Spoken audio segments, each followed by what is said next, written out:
18-Day Campaign Against Violence Against Women and Children is an annual international campaign that aims to raise awareness about the various forms of violence faced by women and children and to advocate for their rights and protection.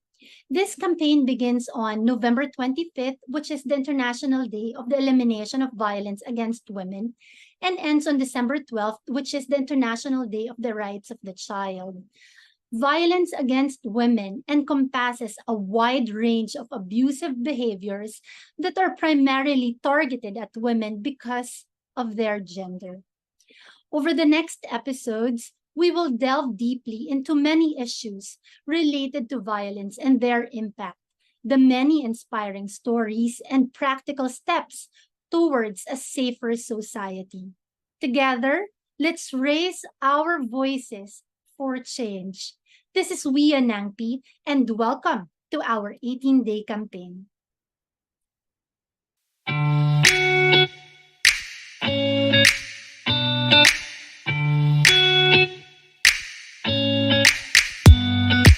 Important disclaimer. This podcast may contain content, language, and discussions that could be unsuitable for certain audiences. Listener discretion is advised. The views and opinions expressed by the hosts and guests are their own and do not necessarily reflect the views of the podcast platform. Parental guidance is recommended. Additionally, please be aware that this episode includes discussions about violence against women. A trigger warning is issued, and we encourage sensitive listeners to exercise caution. Thank you for understanding.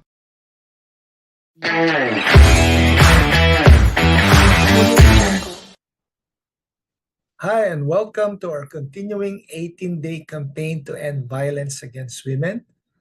This is Atty. Ventosa, your Board of Director and member of the GAD Committee of Silangan Multipurpose Cooperative, and also the Vice Chairperson of the GAD Committee of 𝐂𝐚𝐦𝐻𝐚 Network.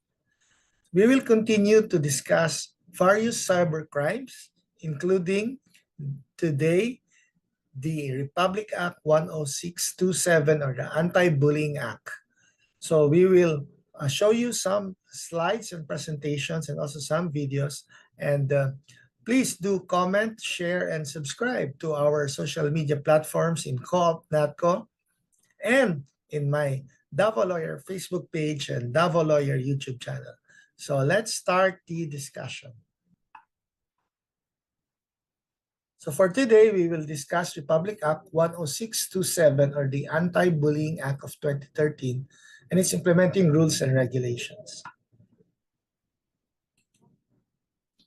So we have some data from the Department of Education about violence, which is physical, verbal, and sexual abuse among children, which includes bullying. So from grade 4 to grade 6, there are types of abuse of verbal abuse, physical abuse, verbal or sexual abuse, and inappropriate touching, which have reached percentages, a number of victims of 73.5%, 58%, 30.17%, 26.74%, and 9.65% respectively.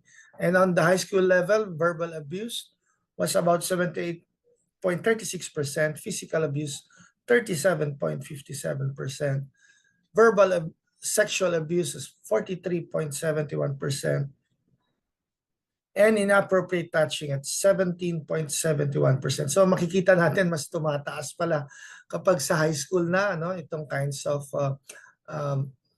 violence, of physical, verbal, and sexual abuse, including bullying. And ang isa sa pinakamataas dito yung verbal abuse. Okay? So let's go to the next slide. So dito raw, tumataas, pinakamataas dito is school year 2013. That's about the time that the act was passed. Okay.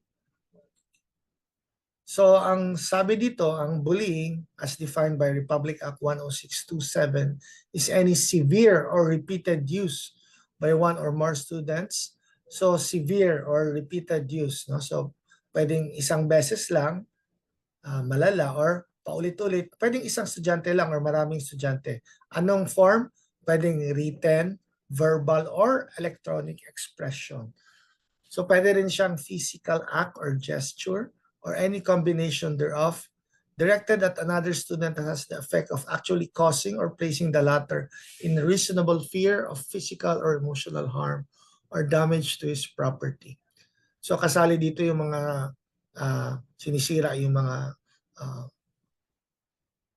materials, books, notebooks, bags, no, and maybe their apparel, no, and it also creates a hostile environment at school for the other student, then infringing on the rights of the other student at school, or materially and substantially disrupting the education process or the orderly operation of a school, such as, but not limited to, the following. So ito, kapag nadi-disrupt daw yung classes sa school, no? Ito, unwanted physical contact between the bully and the victim, any act that causes damage to a victim's psyche and or emotional well-being, any slanderous statement or accusation that causes the victim undue emotional distress, and cyberbullying or any bullying done through the use of technology or any electronic means. Ang sa ating IRR naman, ating Implementing Rules and Regulations, sinasabi na cyberbullying or any bullying done through the use of technology or any electronic means. The term shall also include any conduct resulting to harassment, intimidation, or humiliation through the use of other forms of technology, such as but not limited to texting, email, instant messaging, chatting, internet, social media, online games, or other platforms or formats as defined in Department of Education Order Number 40, Series of 2012, and any other form of bullying as may be provided in the school's child protection or anti-bullying policy consistent with the Act and these implementing rules and regulations. Social bullying daw is any deliberate, repetitive, and aggressive social behavior intended to hurt others or to belittle another individual or group. Kapag gender-based bullying naman, it is any act that humiliates or excludes a person on the basis of perceived or actual sexual orientation and gender identity. So kapag tayo ay kinakantsawan, binubuli, or dinidiscriminate or humiliate based on our perceived lang or actual sexual orientation and gender identity, ito po ay isang form na ng bullying, which is gender-based bullying. So dapat po daw at all elementary and secondary schools are directed to adopt policies to address the existence of bullying in their respective institutions. So kasali din dito ang all public and private kindergartens. So ano yung mga prohibited acts nito, ating contents, no? Ang school policies addressing bullying of RA 10627. Range of disciplinary administrative actions that may be taken against a perpetrator for bullying or retaliation, which shall be commensurate with the nature and gravity of the offense, and a rehabilitation program which shall be administered by the institution concerned. C, prevention and intervention, and D, yung procedure. So ito ang mga prohibited acts, bullying at the following places: school grounds. B, property immediately adjacent to school grounds, so kahit yung sa labas lang, no, ng school, na malapit lang sa school. C, kahit sa labas ng school, basta school-sponsored or school-related activities, whether on or off school campus. Okay. School bus stops, school buses or other vehicles owned, leased, or used by the school, and school buses or school service privately owned but accredited by the school. Dapat daw siya accredited by the school. So we have bullying through the use of technology or electronic device or other forms of social media, leased or used by a school. Bullying at a location, activity, function, or program that is not school-related and through the use of technology or any electronic device or other forms of media that is not owned, leased, or used by a school. And retaliation against a person who reports bullying, who provides information during investigation of bullying, or who is a witness to or has reliable information about bullying. So kapag nireresbakan yung biktima, yung witness o yung nagbigay ng information, that is also considered as a prohibited act under the IRR. No? So, kasali dito ang dapat gawin ng duties and responsibilities ng school is to adopt and implement a child protection or anti-bullying policy in accordance with the IRR and submit the same to the division office.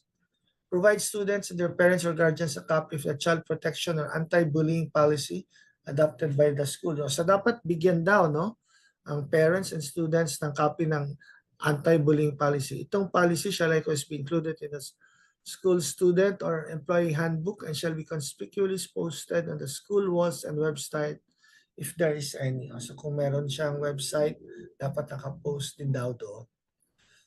Also to educate students on the dynamics of bullying, the anti-bullying policy of the school, as well as the mechanisms for the anonymous reporting of acts of bullying or retaliation. So ano pang ibang duties and responsibilities ng school based on the IRR? To educate parents and guardians about the dynamics of bullying, the child protection or anti-bullying policy of the school, and how parents and guardians can provide support and reinforce the said policy at home. Also to devise prevention, intervention, protective, and remedial measures to address bullying. To conduct the capacity building activities for guidance counselors, teachers, and the members of the Child Protection Committee. Later on, we will see kung sino itong mga members ng Child Protection Committee. Next is to ensure effective implementation of the anti-bullying policy and monitor compliance therewith. Okay, so dapat meron daw silang mga monitoring and implementation ng anti-bullying policy and ensure the safety of the victim of bullying, pati yung bully, no? And the bystander and determine the student's needs for protection. Hindi lang naman yung victim ang ating kina-counsel, pati na rin yung bully, no? And yung mga nasa paligid lamang. No? And we have to determine the mga needs ng mga students for protection. So, sabi pa raw rito, to ensure the rights of the victim, the bully, and the bystander are protected and upheld during the conduct of investigation. Kailangan kasi dito po, meron pong investigasyon na gagawin yung school based on the law and the IRR. So, it needs that the rights will be protected to the victim, the bully, and the bystander. No? And accomplish the intake sheet prescribed in Annex B whenever there is an incident of bullying, maintain a record of all proceedings related to bullying, and submit the reports prescribed in Annex A of DepEd Order number 40 series of 2012 to the Division Office. Next, maintain a public record or statistics of incidents of bullying and retaliation. Coordinate with appropriate offices and other agencies or instrumentalities for appropriate assistance and intervention as required by the circumstances. So, ano itong Child Protection Committee? This is composed of the school head or administrator as the chairperson, yung guidance counselor or teacher as the vice chairperson, representative po ng mga teachers as designated by the faculty club, representative of the parents as designated by the Parents Teachers Association, representative of the students except in kindergarten as designated by the Supreme Student Council, and kailangan daw representative from the community as designated by the punong barangay, preferably a member of the Barangay Council for the Protection of Children. So private schools daw, ang representative from the community provided in the preceding number shall be optional. So kung private naman daw, hindi na kailangan na merong galing sa barangay po na representative. Okay. Next. So conduct awareness raising programs with school stakeholders in preventing and addressing bullying. Ensure that the anti-bullying policy adopted by the school is implemented. Monitor all cases or incidents related to bullying reported or referred by the teacher, guidance counselor, or coordinator, or any person designated to handle prevention and intervention measures mentioned by the preceding section of this IR. And make the necessary referrals to appropriate agencies, offices, or persons as may be required by the circumstances. So ang importante po nito yung reporting, no, and monitoring, kasi later on we will know kung paulit-ulit na po ito po ay magpapalala po ng mga penalties or sanctions against the bully. Paano po daw yung procedure in handling bullying cases in school, no, according to the IRR? So ito yung mga immediate responses, yung dapat nilang gawin agad. So attention of any shall be immediately called. So yung the school personnel shall intervene, no, by stopping the bullying or retaliation immediately, okay? Separating the students involved, removing the victim or in appropriate cases, the bully or offending student from the site, no? So minsan kasi ang bully ay pinagtutulungan na, siya naman din dapat ang ilayo doon sa school, no? Of course, ensuring the victim's safety, bringing the bully to the guidance office or the designated school personnel. So after the immediate response, meron naman tayong reporting the bullying incident or retaliation. So lahat daw ng bullying incidents or retaliation shall be immediately reported to the teacher, guidance counselor, or any person designated to handle the bullying incident. Itong intake sheet, no, na dapat i-fill up nila.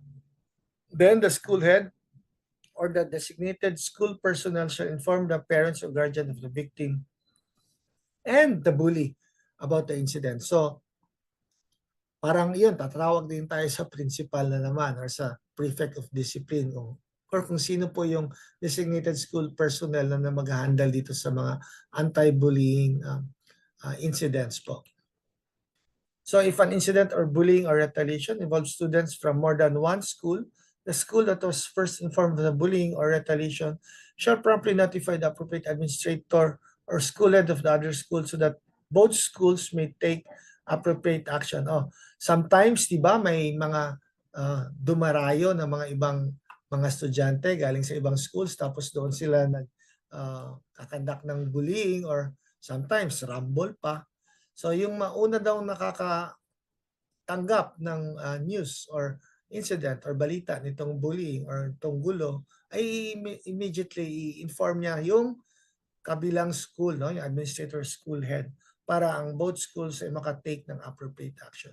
Kapag may anonymous reports na naman, pwede po ito siyang ma-entertain and the person who reported the incident shall be afforded protection from possible retaliation. So kung nalaman po kung sino po yung nag-report, dapat po bigyan po ng protection yung nag-sumbong po. So later on, meron tayong fact-finding and documentation. So the school administrator or school head, guidance counselor, teacher, or person designated to handle bullying incidents shall separately interview in private the bully or offending student and the victim. Also, isa-isahin silang i-interview. Determine the levels of threats and develop intervention strategies. So baka may threat na to kill or to destroy some property, no? So dapat malalaman nila paano to stop or to prevent. Number 3, inform the victim and the parents or guardians of the steps to be taken to prevent any further acts of bullying or retaliation. So paalam sa mga parents or guardians ang mga hakbang na mag-prevent ng bullying or retaliation sa mga iba pang estudyante. And number 4, make appropriate recommendations to the Child Protection Committee on proper interventions and monitoring. So ang letter D is the intervention. So dapat the Child and Protection Committee shall determine the appropriate intervention programs for the victim, the bully, and bystanders. The school head shall ensure that these are provided to them. So hindi lang po yung victim, pati yung bully, pati yung mga hindi kasali. Pero alam natin, nakikita nila, naririnig nila.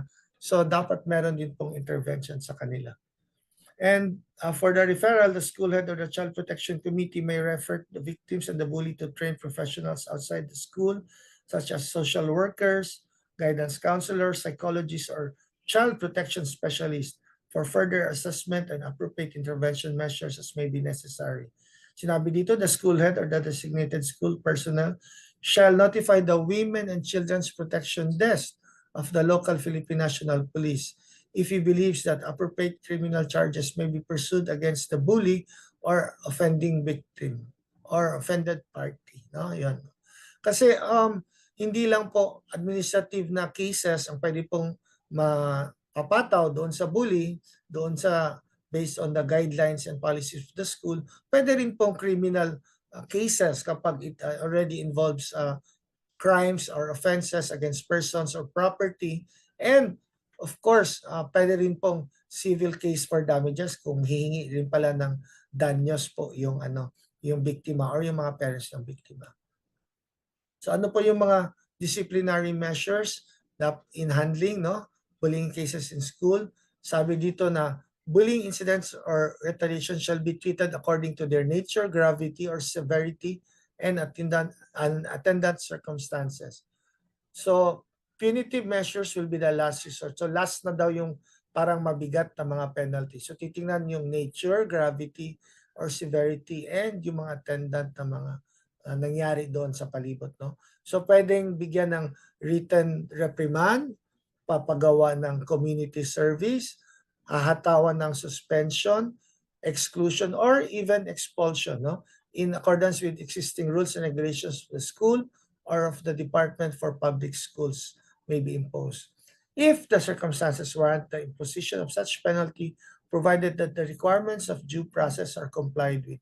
So when we say due process, hindi naman talaga katulad nung sa korte na meron pa tayong mga affidavit, may abogado, magtanong dito, magtanong doon. Pwede naman simple mga written statements at tatanungin lang sila sa kanilang side, bakit nagawa ito or bakit nangyari noon. At bigyan din ng pagkakataon na magtanong din po yung kabilang side. Next, the bully shall also be required to undergo an intervention program which shall be administered or supervised by the school's Child Protection Committee.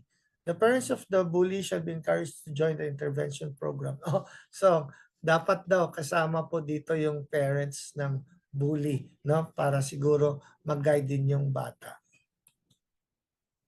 Applicability of Republic Act 9344 as amended and other related laws. Alam natin yung RA 9344, yan yung child in conflict with the law, yung mga masyadong minor pa, lalo dito kapag minor ang offended party at minor din po yung suspect or yung perpetrator.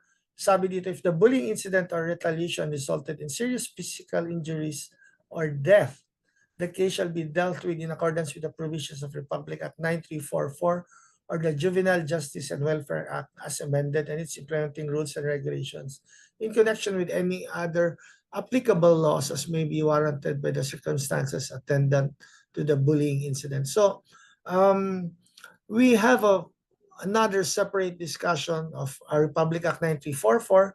So we will just reserve our further comments until then. Okay, so next is dapat daw meron din confidentiality as much as possible. Any information relating to the identity and personal circumstances of the bully, victim, or bystander shall be treated with utmost confidentiality. So, problema lang noon kapag na-upload na sa social media, alam na ng lahat, but still, the school must keep this confidential. Itong mga details ng name and other personal circumstances of the people involved. Any school personnel who commits a breach of confidentiality shall be subject to appropriate administrative disciplinary action in accordance with the existing rules and regulations of the Department of Education of the private school without prejudice to any civil or criminal action. Alam natin meron tayong yung privacy law, So kung meron tayong na-commit na act which is criminal in nature, pwede tayong makasuhan doon. And kapag nagreklamo ang mga biktima for any damages, pwede rin tayong makasuhan ng civil case for damages. Ang reporting requirement daw, all schools should submit a copy of the child protection or anti-bullying policy to the division within 6 months from effectivity of the implementing rules and regulation. Tsaka for each first week of every school year, all schools shall submit to the division office a report on relevant information and statistics on bullying and retaliation. In addition to the requirements for an application for a permit to operate and a recognition as prescribed by the existing rules of the department, private schools shall submit a child protection and anti-bullying policy to the regional director.